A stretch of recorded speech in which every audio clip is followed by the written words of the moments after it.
pa ba ako?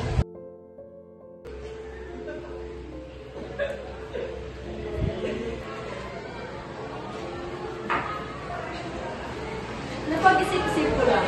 Ano ang pangarap niyo sa buhay? Ako, gusto ko po maging engineer. Very good.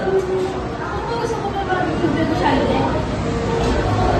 Nais ko pong magtayo ng shop. O, ikaw na. Ako po, gusto ko maging guro ngayon.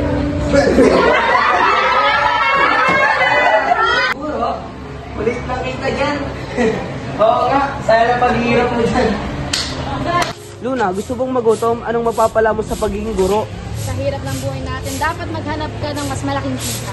Nay, tay, di lang naman pera ang mahalaga para sa paghanap ng trabaho.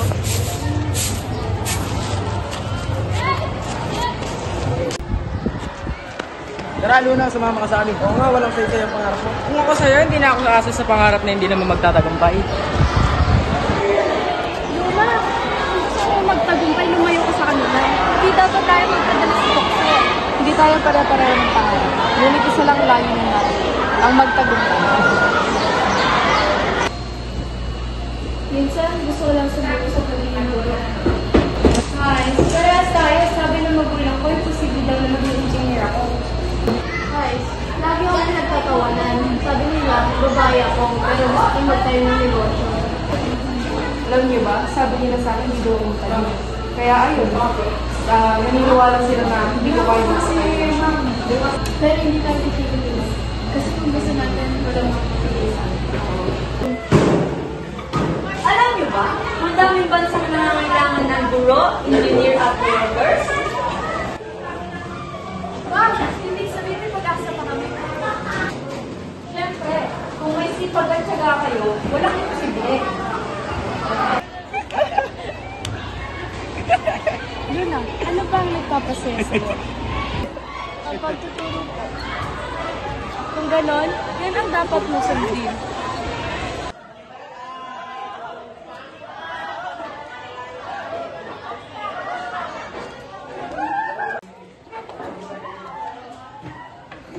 Hi, tuition ko sa hindi namin kaya. Ang pamilya ko gusto kong ipakasal kaysa magtayo ng negosyo. Walang naniniwala sa auto shop ko. Subuko na kaya ako. Huwag siya sabihin, hindi tayo titigil ito. Nasa likitan.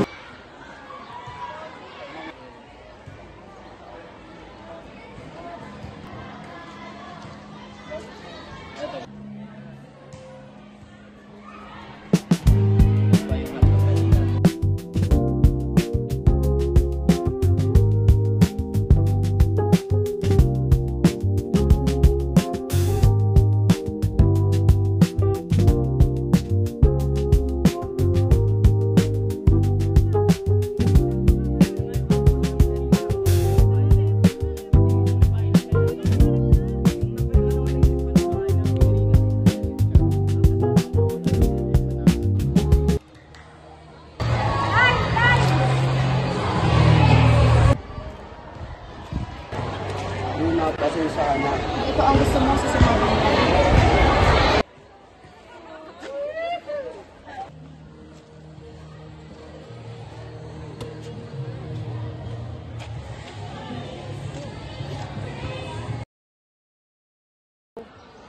Hoy!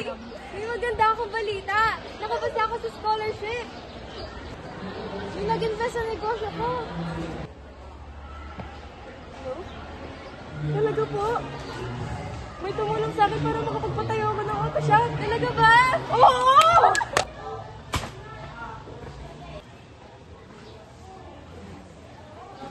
Uy, gising.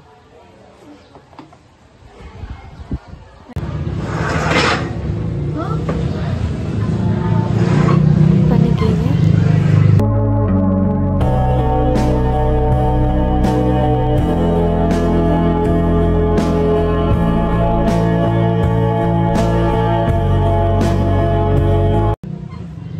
Alaala. Bakit may nangyari mo? Ha? Wala.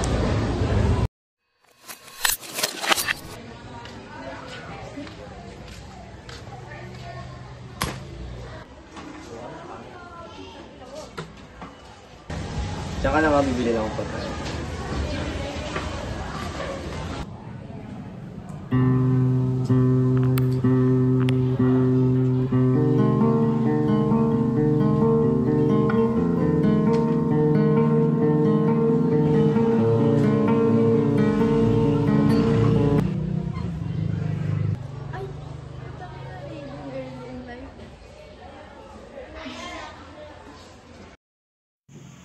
Bakit kaya bigla kong naalala ang lahat?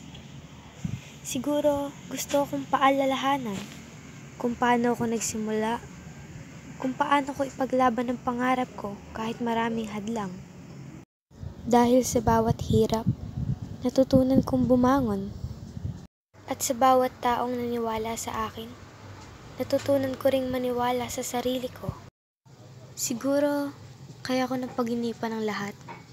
Dahil minsan, kailangan natin balikan ang ating mga pinagdaanan upang mas maunawaan natin kung bakit tayo narito ngayon. Sa mundo kung saan maraming gustong magsabi kung anong dapat kong gawin, pinili kong pakinggan ang sarili kong tinig. Two oceans in between us, and a wake the shore.